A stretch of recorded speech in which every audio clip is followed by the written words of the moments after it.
Week 15 will be starting out with an AFC West showdown between the Chargers and the Raiders. It will be going down at 8:20 p.m. Eastern Standard Time in Las Vegas on Fox. Um, Before I say anything, get to the stats or like insights, I want to take it over to Mario real quick because he betted on this game. So who'd you bet on, Mario?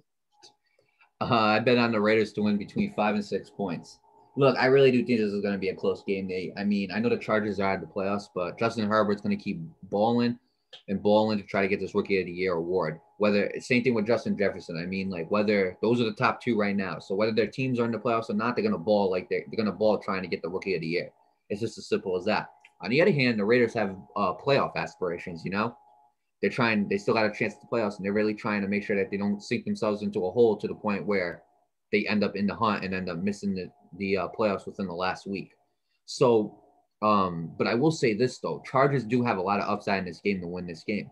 And I think in order for the Raiders to win this game, I really do think Derek Carr is going to have to be the lights on Derek Carr. When he turns that light on, he starts just scoring and scoring and scoring. There's no stopping him. He needs to be that Derek Carr, opposed to the Derek Carr that ends up kind of sinking himself in a hole like he did with the Falcons and the Browns and all those teams.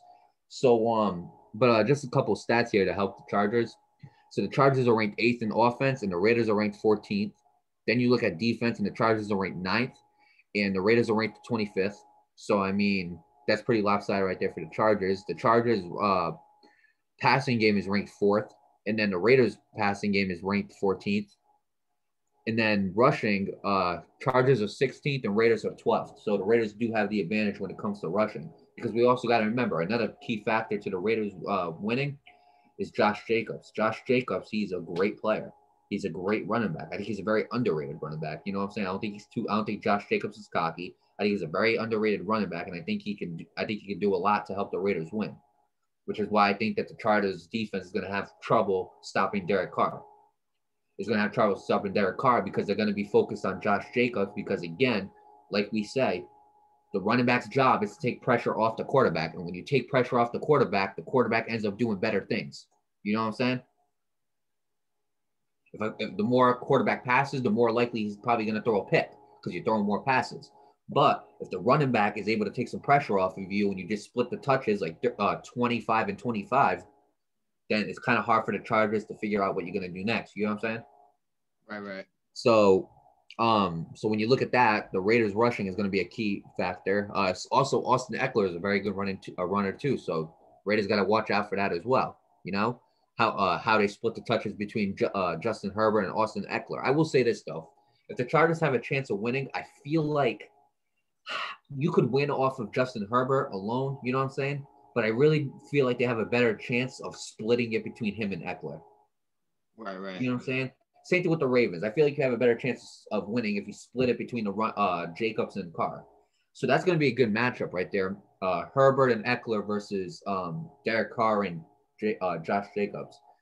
And then you look at like total yards allowed. I mean, a game. Chargers allowed 383, and the Raiders allowed 369.3. That's total Points per yards game. they make. Oh, total yards. My bad. That's the total yards they make. I'm sorry. Good. Points per game. The Chargers scored 22.8, opposed to the Raiders 26.9. Yards allowed. This is yards allowed. I'm sorry, my fault. Reading the notes wrong. Yards allowed. The Chargers allowed 337.1, and then the Raiders allowed 384. So I mean, like if you look at these stats, they're not really lopsided. You get what I'm saying? For me to say, well, this is going to be a blowout because the Raiders are in playoff contention, Chargers are eliminated. I can't say that because it's really not. It doesn't look like a blowout. You know what I'm saying? The Raiders aren't what you call an elite defense, even though they have some good key defensive pieces. Not really an elite defense yet. You know. And then last but not least, points allowed per game. Chargers allowed 27.8. Raiders allowed 30.1. Now, the one thing I will say about the defense is the Raiders recently fired their defensive coordinator, and they moved on to Rod Marinelli. Rod Marinelli is 71 years old, and he has a lot of experience in the NFL.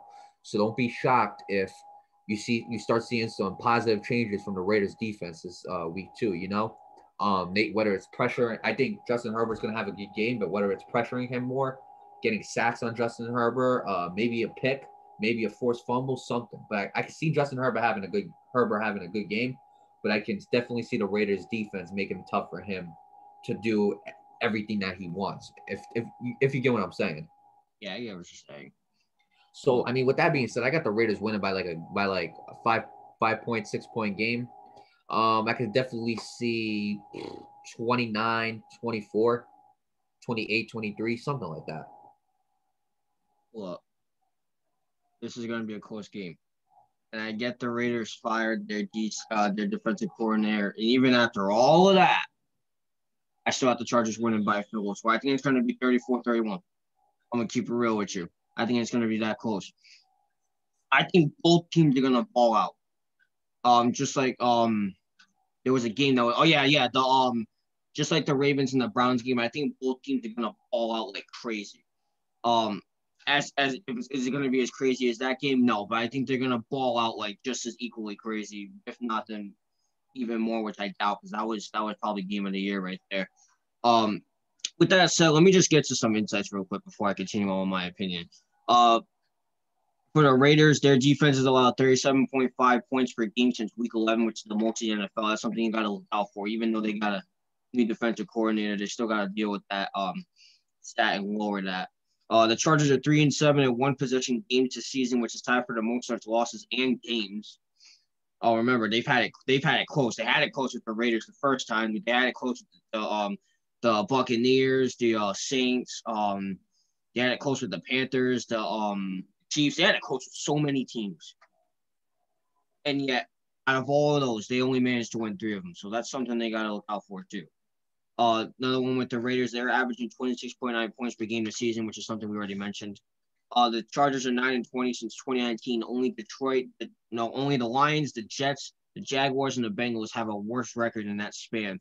And the last one is involving Derek Carr. He has 117.6 passing rating on deep passes, 20-plus air yards this season. The Chargers have allowed 766 yards on deep passes, which is the second most in the NFL. That could have an effect too, which is why I think this game is going to be so close. I think both offenses are going to ball out. I think it's going to be more of an offensive game than what people think. I know both teams. I know the Chargers have one top 10 defense in the league. I don't know how, but that's just what we got to go by. Raiders don't have a good defense, but I feel like it's not going to matter with defense. I think it's going to be more of an offensive game. I think it's going to be a high yardage game on both sides. High passing, rushing. I could see a high rushing game. It's definitely going to be a high scoring game. I think it's going to end up being a shootout. I got the Chargers winning by a field goal, man. I think both quarterback, like you talk about how Derek Carr on full cylinders, he's amazing, and he is. And it's the same situation with when he's not. He's terrible. I mean, that's everybody. But I think both are gonna. I don't think it's gonna be one's gonna be better than the other. I think both are gonna be equally good, but it's gonna come down to that final play. And I think, despite the 3-7 final possession with the Chargers, I think they might pull it off this game. So give me the Chargers to win this game. All right. I mean, so this just a couple more. I'm gonna read off some like injuries from both teams. So like I'm just read off the key injuries. So Brian Bulaga, the tackle for the Chargers, he's not going to be playing. He's going to be out. And Denzel Perryman, the linebacker for the Chargers, he's doubtful. And Austin Eckler is questionable, which could very much factor the game if he does not play. But I think Austin Eckler, hopefully he does play, because questionable is like a half and half. You know, most likely you'll know based on like how they practice and like game day decision and everything like that. As for the Raiders, though, the Raiders have some trouble on defense, which is why, I mean, like, I don't think it's going to be that productive because, I mean, to be honest with you, I mean, they do got some injuries. Lawson, the corner, he's questionable, but Arnett, the corner, he's out. Cleveland Farrell, the defensive end, he is out. That is a big one right there. That's one of their best defensive rushers. Abrams is safety. Let me tell you something about Abrams is safety. Give it about 2 or 3 years. I'm making this prediction right now. Abram will be the best safety in the game. I promise you. All he has to do is clean up the dirty hits. That's it. He will be. I compare Abram. This is a big comparison, but I can really definitely see it.